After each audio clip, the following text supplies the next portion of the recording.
Oui, c'est même la surprise de cette soirée électorale, la victoire de Rodrigo Paz en tête du premier tour avec 32% des voix après maintenant 90% des bulletins dépouillés. C'est une surprise car il n'était même pas donné au second tour par les sondages des derniers jours. Il était crédité de seulement 8% des suffrages. Alors il écarte donc l'homme d'affaires Samuel Medina, lui donné gagnant et finalement grand perdant. Il a tout de même appelé à voter pour Rodrigo Paz au second tour. Alors, Rodrigo Paz n'est pas pour autant un inconnu de la politique bolivienne. Il a été maire et gouverneur de région et il est même actuellement sénateur. Et son père est l'ancien président bolivien Jaime Paz qui était au pouvoir dans les années 90.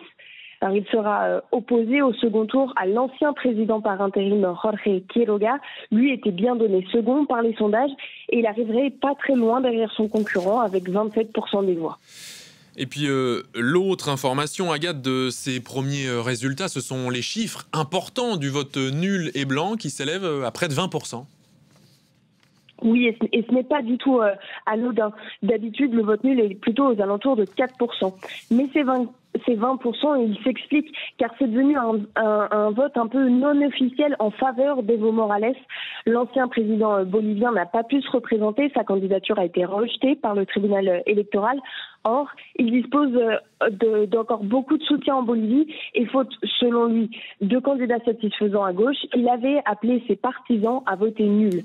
Il espérait même que le vote nul dépasse celui des candidats arrivés en tête. C'est donc aussi un petit revers pour l'ancien président.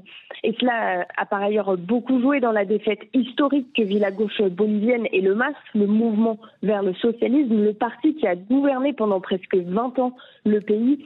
Son candidat, ancien ministre de l'actuel président Luis Arce, n'aurait réuni que 3% des voix.